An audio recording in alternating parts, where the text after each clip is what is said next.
Ada pertanyaan, bagaimana kalau ada orang yang selalu berbicara, saya sih masih fakir ilmu, tapi dengan niatan ingin ada pujian atau ingin dipuji, bahwasanya wah orang ini tawadu gitu, Jadi merendah untuk meroket tuh Pak.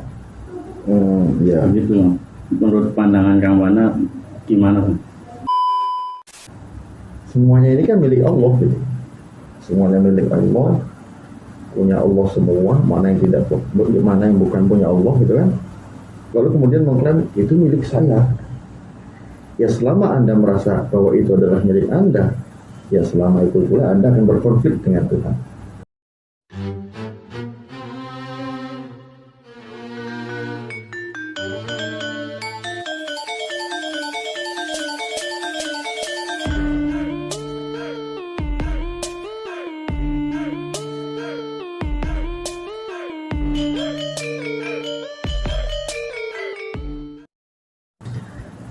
Assalamualaikum warahmatullahi wabarakatuh. Waalaikumsalam warahmatullahi wabarakatuh.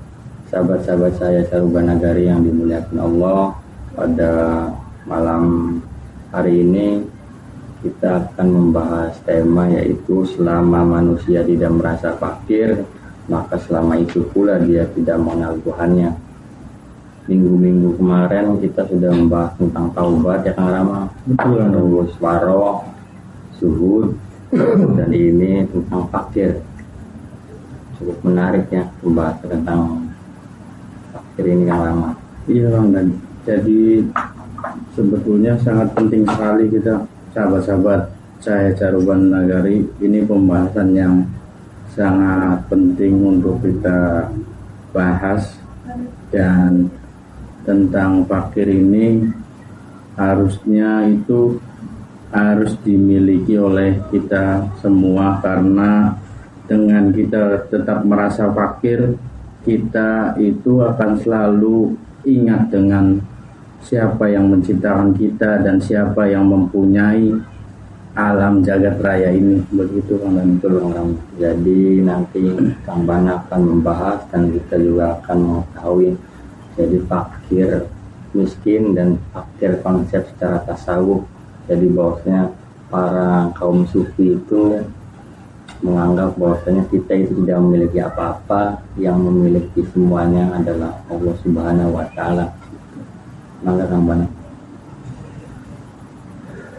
Assalamualaikum warahmatullahi wabarakatuh. Waalaikumsalam warahmatullahi wabarakatuh. Bismillah, walhamdulillah, wassalatu wassalamu ala rasulillah wa ala alihi wa sahbihi wa mawalah, la hawla wa la quwata illa billah. Amma ba'd. Sahabat-sahabat Cahaya Saruban Nagari, Kang Dani dan Kang Rama, alhamdulillah pada kesempatan sekarang ini kita masih eksis ya untuk mengkaji berbagai macam keilmuan dan lebih khusus mungkin banyak yang kita kaji adalah keilmuan dalam ranah tasawuf.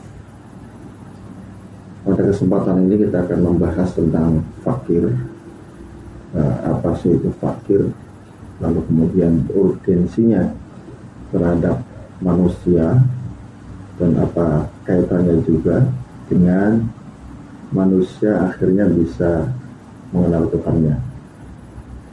Pertama terkait dengan definisi terlebih dahulu, bahwa fakir itu artinya orang yang butuh, atau bisa juga diartikan orang yang tidak memiliki apa-apa. Makanya dalam definisi syariat ada istilah fakir juga, fakir miskin. Kalau secara tinjauan itu, kalau miskin itu kan orang yang punya pekerjaan, tetapi dengan pekerjaannya itu dia belum bisa memenuhi kebutuhannya. Kalau fakir sih ya lebih dari miskin, artinya secara pekerjaan tidak punya, apalagi penghasilan. Ini fakir dan miskin ini termasuk ke dalam asnaf ya, orang yang berhak menerima zakat. Itu dalam ranah tinjauan syariat.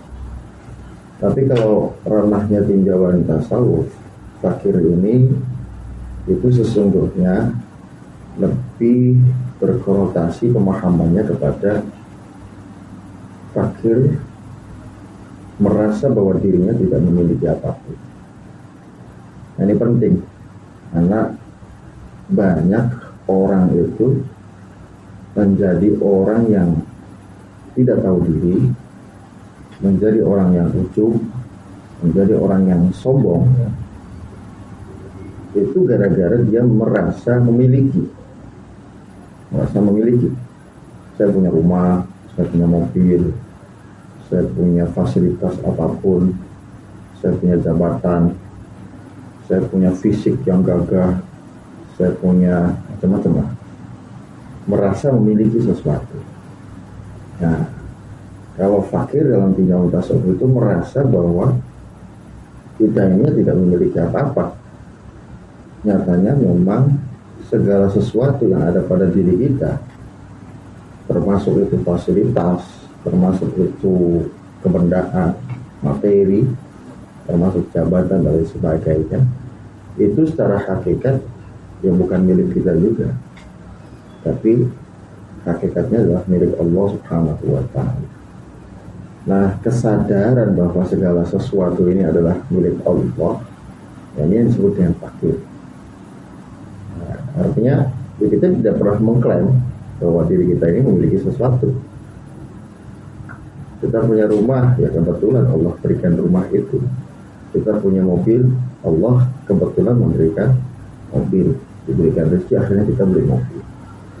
Nah, makanya yang harus selalu ada itu intinya ketika kita memiliki apapun dalam tanda kutip dipegang oleh kita dalam penguasaan kita, yang harus ada itu satu keyakinan, yang kedua adalah sebuah kesadaran bahwa itu tuh bukan milik kita. Karena kalau masih kita merasa bahwa itu adalah milik kita, ini seringkali terjadi tragedi. Kenapa menjadi tragedi? Karena orang itu ketika misalkan mengklaim sesuatu lalu kemudian diklaim oleh dua orang, maka dua orang ini pasti akan berselisih. Contoh misalkan HP lah, ini HP ini kata saya, ini punya saya. Katakan Dani dengan Dani, maka antara saya dengan Dani saling mengklaim, ini milikku. Kata Dani, enggak, ini milik saya, kan gitu.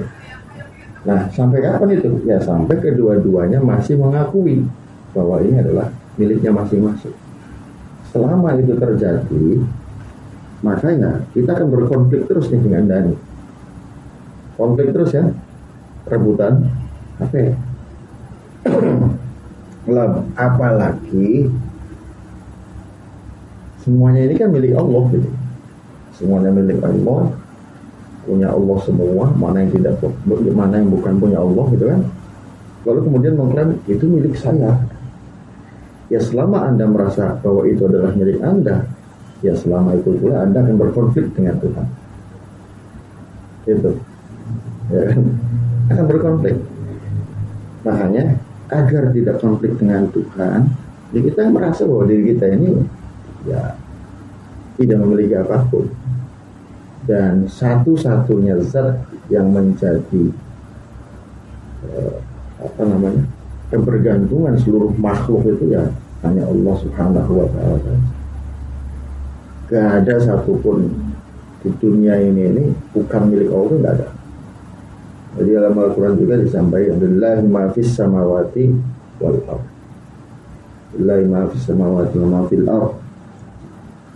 Milik Allah apa-apa yang ada di langit, apa-apa yang ada di bumi. Artinya milik Allah semua gitu, tanpa terkecuali itu. Lalu kemudian ketika milik Allah semua, lama akhirnya kita kemudian mengklaim bahwa itu adalah milik kita. Nah ini repotnya gitu. Makanya suatu saat nanti ketika kita sudah selesai kontraknya, Allah berikan kesempatan sudah di dunia itu, apa yang pernah menjadi milik kita dalam tanda kutip sebagai amanah dari Allah itu akan dipertanyakan. Rumahmu untuk apa, mobilmu untuk apa, motormu untuk apa gitu kan, kekayaanmu untuk apa, kewajibanmu untuk berzakat ditunaikan tidak gitu kan, semuanya ditanyakan. Dan itu detail gitu ketika ditanya masalah itu. Kalau misalkan dia merasa bahwa itu miliknya, repot. Nah, berhadapan dengan Tuhan nanti itu ya repot. Tapi kalau merasa bahwa ini adalah milik Tuhan semua, ketemu di sana itu ya bisa mempertanggungjawabkan ini, Pak. Karena ranah daripada kepemilikan yang Allah amanatkan kepada kita itu, dipertanggungjawabkannya itu sangat detail sekali. Ini saya ada sedikit kisah nih, Dani dan Gamama. Ada orang yang dulu ada orang yang sangat kaya raya, kekayaannya melimpah sekali lah, gak perhitungan. Dia saking kayanya, tapi dia sangat yakin, orang tersebut sangat yakin bahwa nanti ketika mati itu ada pertanyaan di dalam kubur. Dia merasa takut dengan kekayaannya itu. Akhirnya mengadakan sayembara lah namanya. Nanti barangkali saya mati, siapa yang siap mendampingi saya, maka akan saya berikan kekayaan saya itu separuhnya. Nah, orang mikir-mikir, nemenin orang mati gimana di kuburan kira-kira. Wah, itu nggak ada yang mau. Tapi ada satu orang yang mau itu. Orangnya itu sangat miskin sekali. Rumah kubu, di dalam rumahnya nggak ada perabotan sama sekali. Yang dia miliki itu cuma satu kampak saja. Jadi kemana-mana kampak ini menjadi modal. Dia disuruh bekerja, dia pakai kampak itu. Malah dibawa terus. Singkat cerita, ketika mendengar ada sayembara yang semacam itu, seorang ini ya sudah nekat. Yang penting hidup saya berubah katanya. Kalau misalkan dia mati, saya siap untuk mendampingi. Yang penting separuh daripada kekayaannya buat saya. Nah, awalnya begitu. Sudah ngomong, siap, akhirnya ya sudah.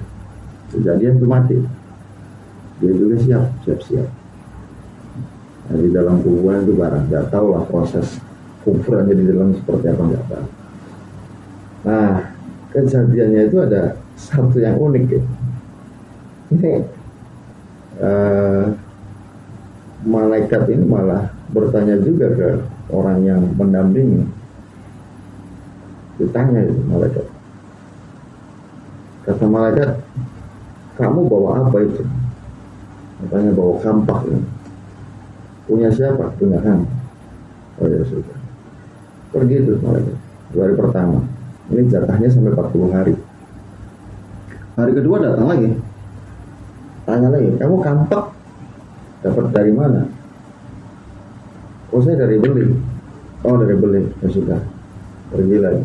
Hari berikutnya kamu dapat beli. Uang kamu dari mana? Uang kamu dari mana? Ya saya habis bekerja. Setelah itu saya dapat uang, saya beli kampak. Oh gitu, ya sudah. Besoknya balik lagi, nanya kampak lagi itu. Sampai 40 hari tanyanya kampak terus itu.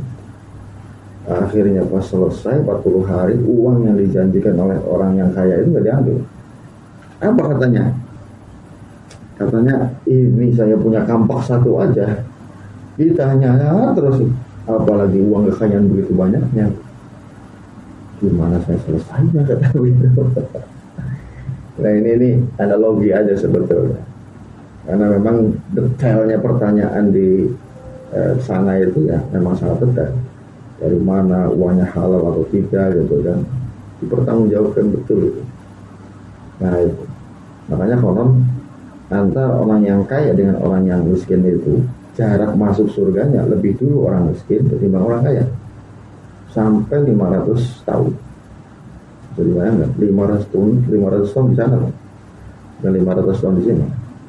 Nah, kita hidup di dunia ini saja, misalkan kayak Arama usianya baru 23 misalkan. Berapa? 27. Oh, 27 ya. Itu kan sudah lama sekali 27 tahun itu kan. Nah, apalagi 500 tahun di akhirat. Nah, itu kan bayangan-bayangan yang nanti akan dihadapi ya. Kita nggak mau. Nah, maksudnya begini, itu sebetulnya terletak pada bagaimana kemudian hati kita bisa menjaga bahwa apa yang dimiliki oleh kita itu ya bukan milik kita. Karena bukan milik kita, kita kan ada sebuah kesadaran sebetulnya ketika Allah memberikan sesuatu kepada kita itu untuk apa sih? Nah, gitu kan? Apakah hanya untuk kita sendiri? Apakah untuk keluarga kita saja? Atau sebetulnya dengan amanah yang Allah berikan itu kita bisa menjadi orang yang sosialis, membantu orang lain, memberikan sesuatu yang bermanfaat untuk orang yang membutuhkan dan lain sebagainya. Kita punya peran-peran khusus di tengah-tengah masyarakat itu akhirnya. Makanya ada satu peribahasa yang sangat menarik itu, yang muncul dari Sunan Gunung Jati itu, kalau tidak salah, sugih beli rawat, melarat beli bulan. Nah, apa yang dimaksud dengan sugih beli rawat? Artinya dia kaya tapi nggak ada yang dirawatin, orang dirawati. Artinya dia pasti akan memberikan. Nggak ada yang nganggur di rumahnya, itu nggak ada. Punya makanan, kasih ke tetangganya, punya rezeki, panggil saudaranya, sampaikan ke saudaranya. Begitu saja. Nah, itu tidak rawat itu ya. Artinya nggak ada itu untuk sendiri itu. Pasti yang difikirkan itu ya bagaimana orang lain, bagaimana umat, bagaimana masyarakat, dengan penglihatan yang betul-betul tajam kepada manusia itu. Bi'ainir rahmah, dengan pandangan kasih sayang. Ternyata di sana itu kan banyak orang yang harus dibantu dengan kekayaannya itu. Jadi bisa apa? Ketika bisa membantu dengan kekayaannya, kenapa tidak? Kalau dia merasa bahwa dia tidak memiliki apa-apa. Makanya kan si Nabi itu dulu itu pernah berandai-andai. Andai saya itu dikasih emas segede gunung katanya, maka emas itu akan saya pergunakan untuk syiar Islam tidak lebih dari 3 hari. Itu kanjeng Nabi. Memang apapun diberikan kanjeng Nabi itu, yang dimiliki itu diberikan semua. Siti Khadijah misalkan istrinya itu dari jadi orang kaya sama nggak punya apa-apa, habis itu. Itu dalam rangka agama. Kenapa? Karena bukan milik saya, ini untuk semua ini orang lain. Makanya ketika kita merasa bahwa diri kita ini tidak memiliki apapun, dan apa yang ada pada diri kita kemudian disampaikan kepada orang lain, maka disitulah kita menemukan Tuhan. Disitulah kita menemukan Tuhan. Jadi ada sesuatu yang akhirnya kemudian bisa bermanfaat kepada orang lain. Gitu. Jadi gambaran fakir itu seperti itu. Intinya kita di nol, tidak punya apa-apa, tidak memiliki apa-apa. Gitu. Orang ada Artinya yang tadi Kang Bana jelaskan kan bukan menyuruh atau menghimbau kita agar menjadi miskin supaya cepat masuk surga kan ya. Tapi mengingatkan kita bahwasannya agar kita tetap punya rasa dan kesadaran untuk menyadari bahwa apapun yang dimiliki kita di dunia ini itu semata-mata hanya milik Allah ya. Begitu sahabat-sahabat Caruban Nagari. ini kan tadi kan Kang Bana sudah memaparkan tentang fakir ya. Nah, kita di generasi akhir zaman nih, generasi yang jauh lah dari kanjeng Nabi 1400 abad yang lalu ya, supaya kita memiliki sifat-sifat fakir tuh Bang. Maksudnya yang bisa ditumbuhkan sifat-sifat fakir tuh Bang. Gimana caranya?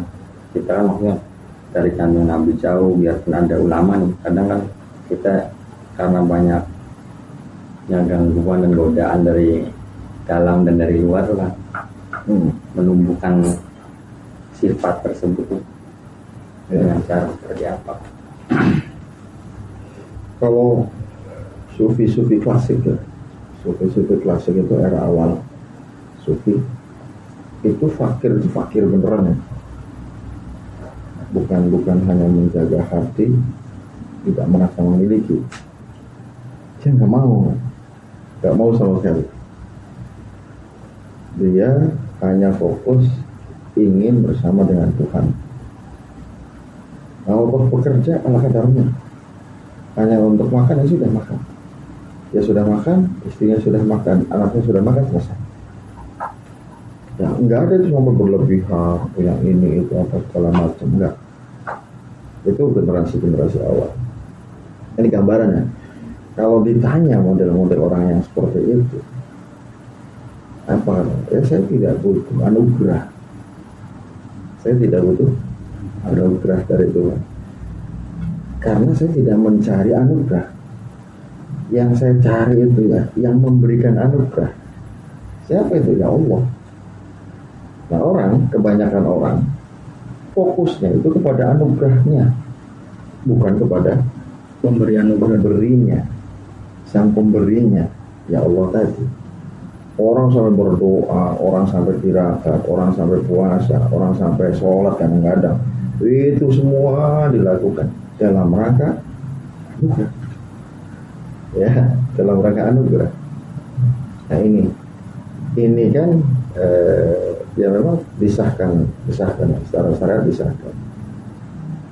Tetapi ya apa yang diinginkan itu akan diberikan oleh Allah sesuai dengan keinginannya. Yang diinginkan anugerah, ya anugerah. Yang diinginkan bersama dengan Allah, kalau sufi-sufi itu kan yang diinginkan bersama dengan Allahnya, ya maka mereka ini akan bersama dengan Allah. Termasuk surga sampai. Surga itu kan anugerah juga. Orang dimasukkan surga itu adalah anugerah. Sufi itu sampai gak pikiran surga itu.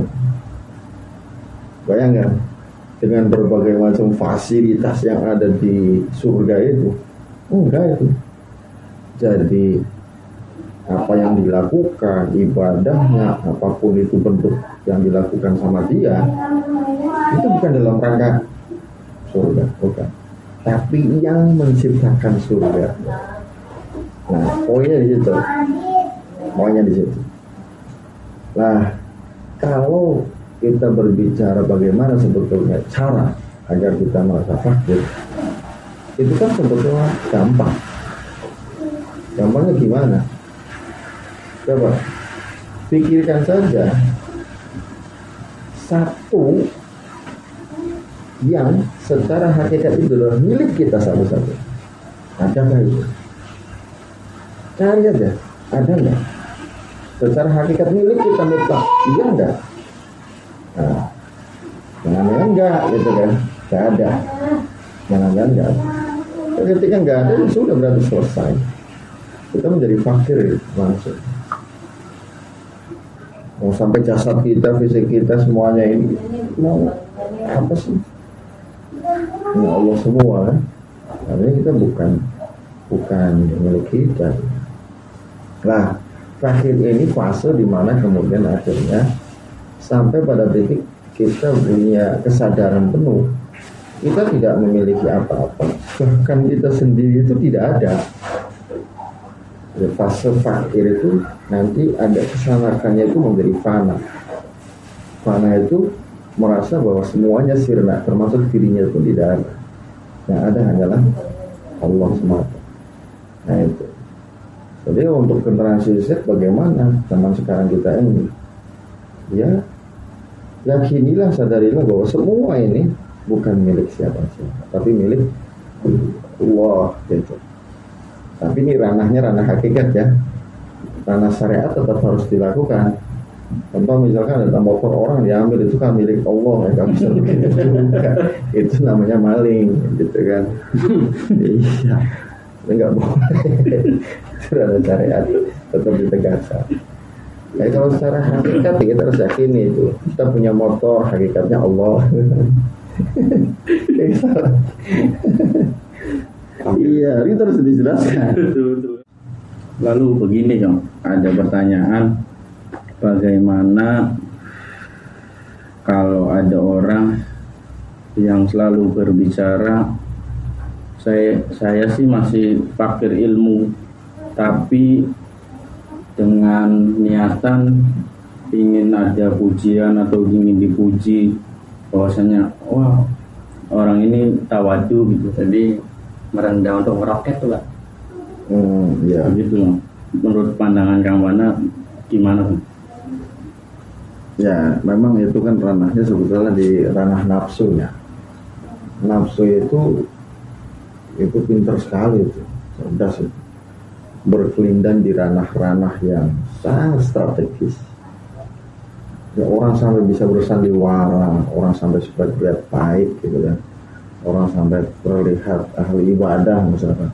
Orang supaya terlihat alim, orang supaya terlihat akhlaknya baik, supaya terlihat. Itu kan sudah kelihatan. Artinya ranahnya sudah berbicara sendiri. Kalau berbicara sendiri ya berarti untuk sendiri, bukan berbicara hakikat. Tentu ada tujuan kan gitu. Nah, tujuan itu yang nanti akan dinilai oleh Tuhan. Misalkan berbicara tentang ranah-ranah agama, ini yang menilai Tuhan.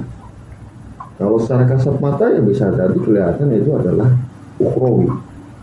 Tapi apakah betul itu ukhrawi atau bukan? Itu yang tahu siapa? Ya Allah.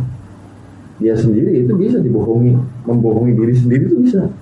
Nafsu itu melawan nurani itu bisa. Kadang-kadang begitu. Makanya gejolak-gejolak yang semacam itu tuh harus betul-betul diantisipasi benar.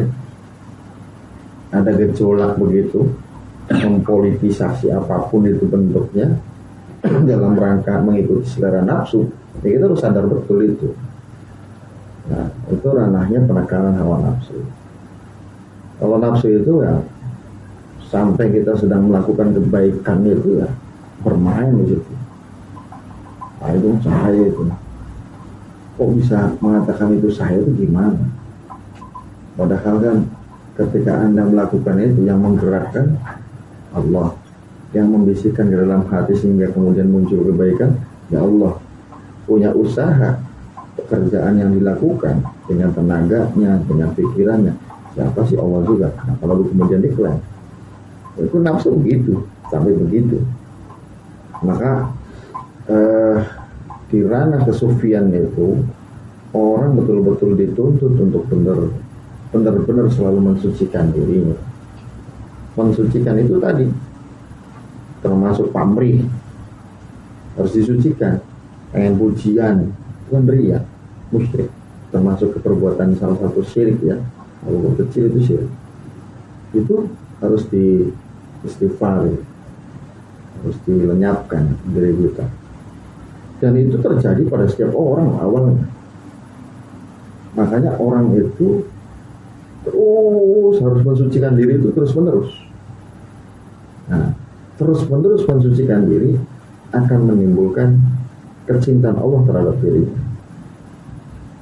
Innallaha yuhibbut tawwabina wa yuhibbul mutatahhirin. Sungguh Allah itu akan mencintai orang yang bertaubat dan membersihkan diri, mensucikan diri.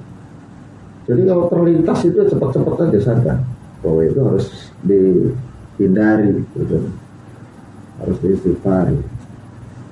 Jadi ya itu namanya kelindan, berkelindan di balik apapun itu nafsu selalu bermain.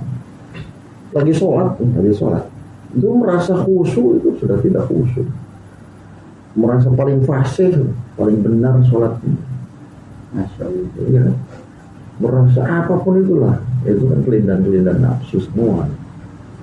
Menilai orang misalkan, menakar, oh ini kurang alim, oh ini kurang pinter, oh ini kelindan. Jadi menyepelekan orang, menghina orang gitu kan. Ya, itu. Jadi apa? Nafsu itu selalu bergejolak.